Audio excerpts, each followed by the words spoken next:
Nagsagawa ng inspeksyon ng Nueva Ecija Task Force Kalikasan o NETFK sa isang poultry farm sa barangay Macabukod, Aliaga, Nueva Ecija nitong Miyerkules, July 8 bilang tugon sa mga reklamong kumalat sa social media kaugnay ng umano'y pagdami ng langaw sa komunidad. Sa isinagawang pagbisita, natuklasan ng mga miyembro ng NETFK na malinis na ang loob ng poultry building at wala na silang naabutang matinding pagdami ng langaw sa mismong pasilidad. Sa kabila nito, nagbigay pa rin ang task force ng mga rekomendasyon sa pamunuan ng Star Poultry Farm upang mapanatili ang kalinisan at maiwasan ang muling pagdami ng mga langaw.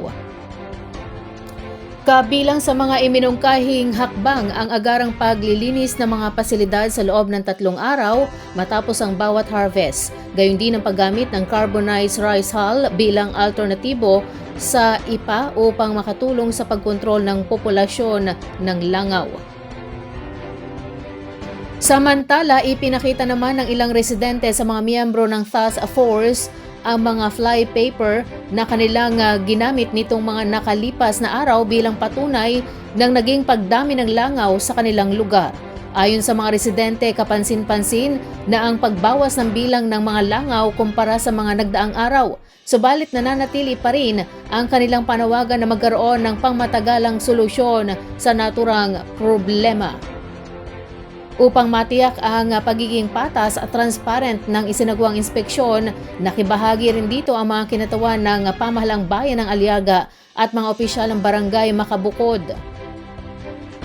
Patuloy namang inaasahan ng mga residente ang mahigpit na monitoring ng mga kinauukulang ahensya upang matiyak na nasusunod ang mga inirekomendang hakbang at hindi na muling maranasan ang parehong suliranin sa kanilang komunidad.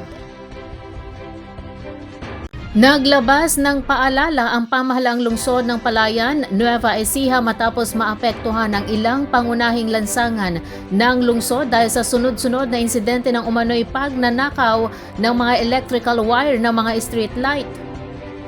Ayon kay City Mayor Viandre Nicole Cuevas, pangunahing prioridad ng lokal na pamahalaan ang kaligtasan ng mga motorista at residente lalo na sa mga kalsadang delikado kapag walang sapat na ilaw.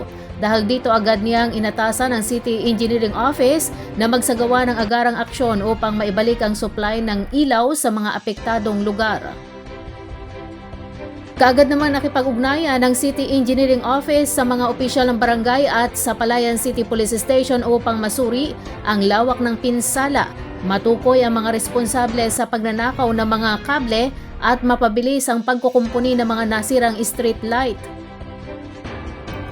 Batay sa paunang tala, kabilang sa mga naapektuhan ang 15 poste ng ilaw sa 3 seksyon ng Barangay Imelda Valley, 8 poste sa kabaan ng National Road sa Barangay Santolan at 14 na poste sa Barangay Marcos Village mula Block A Extension hanggang Esmeralda Section. Ayon sa lokal na pamahalaan, ang pagkawala ng ilaw sa mga naturang lugar ay nagdudulot ng malaking panganib sa mga motorista at iba pang gumagamit ng kalsada, lalo na sa mga bahagi ng lansangan na may matatarik na ahon, pakurbada at limitado ang visibility sa gabi. Kaugnay nito, nananawagan ang pamahalang lungsod ng Palayan sa publiko na maging mapagmatsyag at makiisa sa pangalaga ng mga pampublikong pasilidad.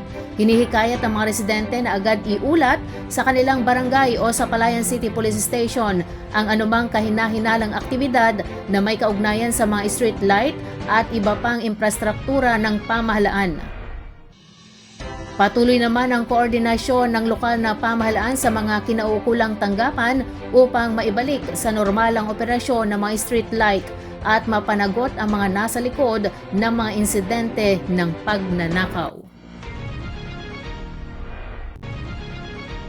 5 katao ang nasa kote ng Nueva Ecija Police Provincial Office o NEPO sa magkakahiwalay na operasyon na isinagawa noong July 9, 2026. Kabilang sa mga naaresto ang 4 na wanted person at isang lalaking nahaharap sa kasong paglabag sa Anti-Violence Against Women and Their Children o VAWC Act at illegal possession of firearm. Ayon sa ulat ng pulisya, matagumpay na naaresto ng mga operatiba ng Talavera, Lupao, Cabanatuan City at Bungabon Municipal Police Stations ang 4 na individual na may umiiral na warrant of arrest. Ang mga ito ay nahaharap sa magkakaibang kaso na kinabibilangan ng unjust vexation, reckless imprudence resulting in physical injury and damage to property, slight physical injuries at estafa. Agad na dinala sa kustudiya ng pulisya mga naarestong wanted persons para sa kaukulang dokumentasyon at pagsasailalim sa tamang legal na proseso. Samantala, isa ring 21 anyos na lalaki na kinilalang si alias Ed, residente ng barangay Villarosa, Licab, Nueva Ecija, ang inaresto ng mga tauhan ng Cabanatuan City Police Station matapos umanong saktan at pagbantaan ng baril ang kanyang 18 anyos na kinakasama sa barangay Adwa Sur, Cabanatuan City. Sa isinagawang pag-aresto na pag-alaman, ang ginamit na baril ng suspek ay walang kaukulang lisensya.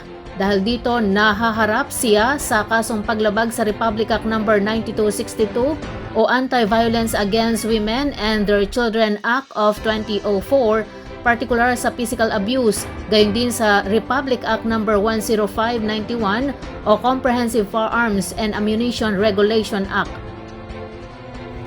Binigyang diin ni Nueva Ecija Police Provincial Director Police Colonel Richie R. Claraval na ang sunod-sunod na pagkakaaresto ay patunay ng patuloy na pinaigting na kampanya ng kapulisan laban sa kriminalidad at anumang uri ng karahasan sa lalawigan.